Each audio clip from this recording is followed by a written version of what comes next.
নবীর ইজ্জতের হেফাজতের প্রশ্নে আমরা কারো চেহারার দিকে তাকিয়ে কথা বলতে পারবো না। বাংলাদেশের রাষ্ট্র এবং বাংলাদেশ সরকারকে বলবো, ভারতের রাষ্ট্রদূতকে তলব করে আজই এ ব্যাপারে তাদেরকে যেন সতর্ক করা হয়।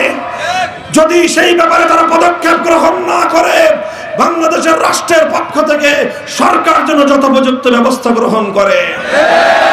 দিয়েছে কোরআনের জন্য, রক্ত দিয়েছে আল্লাহর নবীর ইজ্জতের হেফাজতের জন্য, রক্ত দিয়েছে মুসলিম জাতির স্বার্থের কথা বলতে গিয়ে, রক্ত দিয়েছে আল্লামা সাঈদীর অনুসারীরা, রক্ত দিয়েছে আল্লামা আহমদ শফীর অনুসারীরা, রক্ত দিয়েছে আল্লামা জুনায়েদ বাবু নগরী, রক্ত দিয়েছি আমরা, ফাঁসির কাস্টে ঝুলেছে আলেম সমাজ, রক্ত দিয়েছে ইসলামী নেতৃবৃন্দ।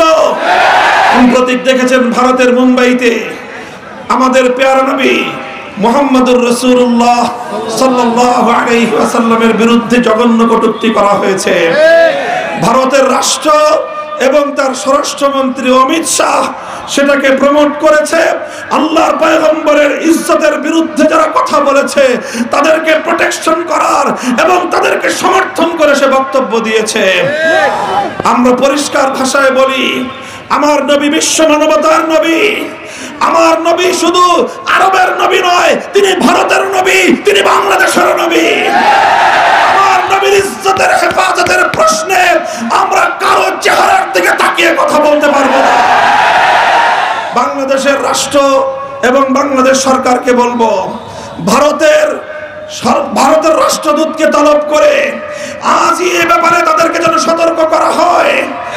যদি সেই ব্যাপারে তারা পদক্ষেপ গ্রহণ না করে, বাংলাদেশের রাষ্ট্রের পক্ষ থেকে সরকার যেন যথোপযুক্ত ব্যবস্থা গ্রহণ করে। সংগ্রামী সাথী ও বন্ধুগণ, এভাবে ইসলামের অনুকূল একটি আবহ নিয়ে আমরা চলছি এবং এই পরিবেশ পরিস্থিতি থেকে আমরা আর ইসলামের দিক থেকে নিচে নামার কোনো কল্পনাই করতে পারি না। বরং আমাদের স্বপ্ন হলো পূর্ণাঙ্গ ইনসাফ ভিত্তিক বৈষম্যহীন একটি সমাজ গড়া। আর সেই বৈষম্যহীন ইনসাফপূর্ণ সমাজ গড়তে হলে মানব রচিত তন্ত্রমন্ত্র দিয়ে সম্ভব নয়। এর জন্য একটাই ব্যবস্থা, আল্লাহর জমিনে আল্লাহ প্রদত্ত প্রতিনিধিত্বের রাজনীতি, খেলাফতের রাষ্ট্র ব্যবস্থা, খেলাফতের বন্দোবস্ত এই জমিনে কায়েম করতে হবে। আল্লাহর প্রতিনিধিত্বের আইন ছাড়া মানুষের অধিকার কোনোদিন পরিপূর্ণভাবে অর্জিত হওয়া সম্ভব নয়। মানুষ মানুষকে শাসন করতে পারে, মানুষ মানুষের আইন প্রণীত হতে পারে না। আল্লাহ প্রদত্ত আইনের বাইরে গিয়ে কোনো আইন তৈরি করার অধিকার মানুষের নাই।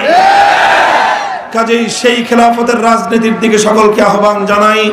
আসুন, বাজিছে দামামা, বাদরে আমামা, নয়া জামানার নও হেলাল, ওরে বেলাল জেগে ওঠ ফের নয়া জামানার ওই নও হেলাল। কাজে আবার নতুন করে জেগে উঠুন, ইনশাআল্লাহ এই বাংলাদেশের খেলাফতের পতাকা উড়বে। আপনারা সেজন্য প্রস্তুত আছেন তো?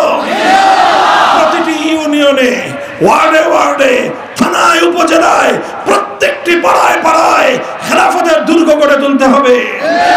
বাংলাদেশ খেলাফত মজলিস, যুব মজলিস, ছাত্র মজলিস সহ সংগঠনের ভিত আপনারা মজবুত করুন।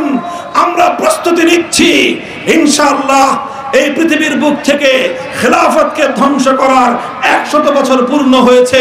নতুন শতাব্দী হবে ইসলামের শতাব্দী, নতুন শতাব্দী হবে খেলাফতের শতাব্দী। আল্লাহ পাক রব্বুল আলামিন আপনাদেরকে কবুল করুন।